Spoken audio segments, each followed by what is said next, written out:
Hi, Class 3. Hope you're all keeping well and safe. Again, I just want to say a big thank you to the parents and guardians for all your support during the home learning phase. It's not been easy, and we really appreciate what you're doing for us all. And of course, we're really raring back for the kids to come back to the school when it's safe to do so. So today, we're going to be looking at black and red figure pottery as part of our ancient Greek theme. So it's not quite a history lesson, or it's more or less an input that I'm going to give you all on how the Greeks valued pottery and why it was so important to them. So let's pause this video.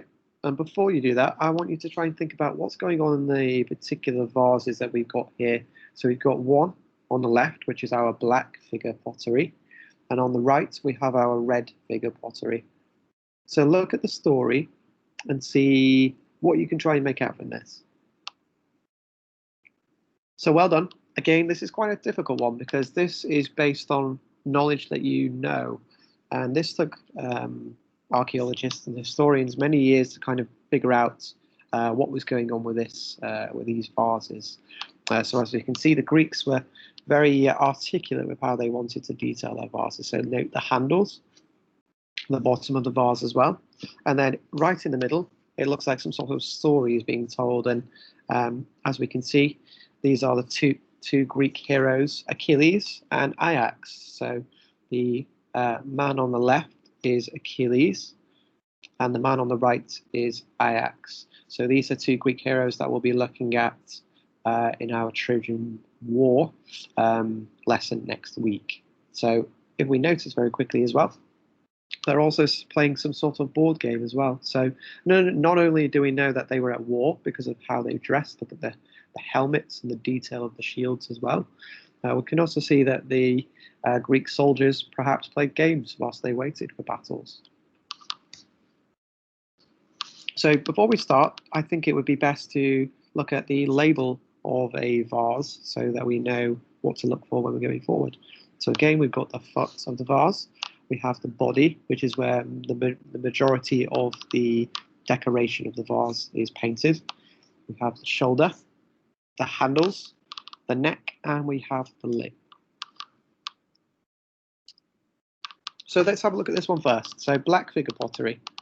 So black figure technique is the oldest of the two styles of painting. So this was invented in Corinth in around 700 BCE. So Corinth, for those of you who aren't sure, is another city-state that existed in Greece at the time.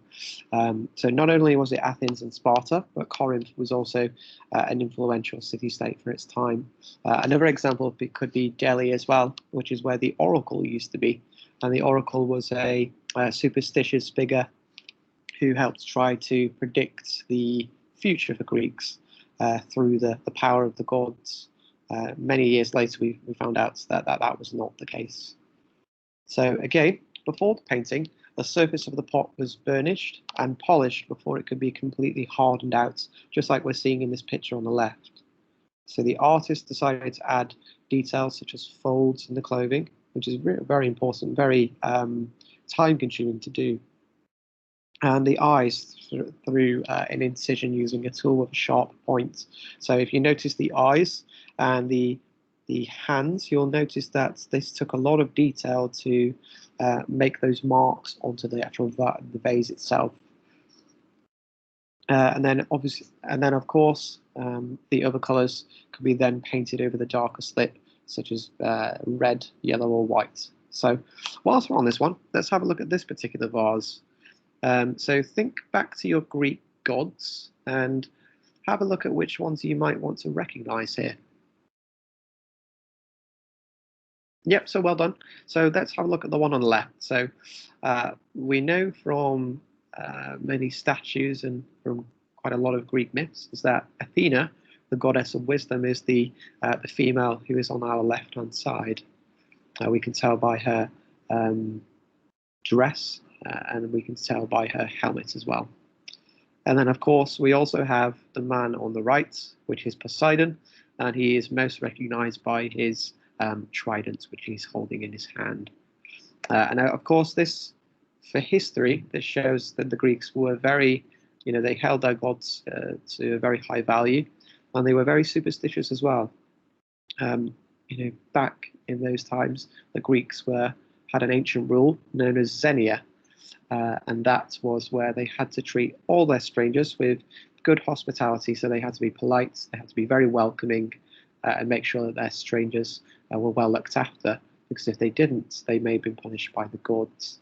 So this is a word that is carried over even to the modern day today, where you may see this in the news or in newspapers or books, where you hear about xenophobia, and that is where it comes from. So xenophobia means, not welcoming. So that's a nice little Greek fact for you there, and a reason why the Greeks, again, have left such a strong legacy for us. So let's have a look at the red figure pottery. So red figure vase painting was a technique that was first developed in Athens. So the Athenians liked what they were doing in Corinth and thought, we're going to steal that idea, but we're going to do it slightly differently. And in the year 530 BCE, they also decided to try a different technique. So a red figure is essentially the reverse of a black figure painting. The background is filled in with a fine slip and has a black colour after firing. So that means after it comes out of the kiln, which is a type of special oven for pots. And of course, we can see that the figures are left untouched as well. So the details that are added are using finer brushes instead of incision. So no tools were used when it came to the painting of the actual vase itself. So this allowed the artist to add a greater level of detail to their art. So pause the video, maybe go back to the first vase and think about what differences can you spot between the two. So I think it'd be very important to know how they are made as well. So the ancient Greeks had made pots from clay. So potters from Corinth and Athens used a special watery mixture of clay to paint their pots whilst the clay was still soft. And then what happened from there is once the painters were happy with what they did, the pottery design was molded. The pottery would then be placed into a kiln, as I mentioned earlier, which is a kind of special type of oven. And this gives the pottery, the clay, a smooth and hard texture. And as you can see, if we start from the left, that is what the clay would look like unfinished and going into the oven. And as we move towards the right, that is what it would look like when it came out of the kiln. So why were Greek vases so important? So Greek pots are important because they tell us so much about how life was in Athens and how other ancient Greek cities lived as well. And at the same time, Greek vases help tell us more about their daily lives, such as how they worship the gods with, the rule of xenia, and how they also dressed or even celebrated a victory after a war. Much like how we would do that if we won a trophy in a football tournament. I'm sure we would we would put that on social media, for instance. So that could have been their own way of celebrating those particular events. So pause the video, have a look at these three vases and see which ones are of interest to you, and see if you can try and figure out what's going on in these particular ones. So well done. So let's look at the first one on here. So let's have a look at the chap on the left. So we can tell that this is some sort of figure of importance, and using the knowledge that I know that this is the Greek god of messaging, which is Hermes. Some of you may recognize this as a delivery company in the modern day. So again, we're still seeing the legacy of the Greeks being passed on. It's quite a nice, touching tribute that a delivery company is named after the god of messaging. And at the same time, we can also tell that this is Hermes by his winged feet below. So if you get the chance with a family member or an adult, I would like you to go into Google and type in Hermes, and you'll notice on their logo they will have the same wings that Hermes has on his feet, which helps him go from one destination to another. So the second one is relatively nice and simple. So we've got a lot of men in armor and shields there, and we can depict that this is a battle or a war that was taking place. And again, the third one Maybe not so interesting as the first two for some people, but I think the one on the right is probably the one of most importance, because it was good to see that on these particular vases, we were learning how the Greeks, what the Greeks did in their free time. So we could see that they used musical instruments like we do today. So maybe pause the video and think about which instruments that you play and how similar your design looks to the one that you're seeing in the picture there. So that was a nice short input into black and red figure painting. So now for the activity, I would like you to try and attempt to design your own Greek vase. So sadly, we won't be in school to do this ourselves with pottery, but that's okay. We're going to do it with our own designs and templates. And of course, whilst working at home, you can use some of the pictures in the slide to help you.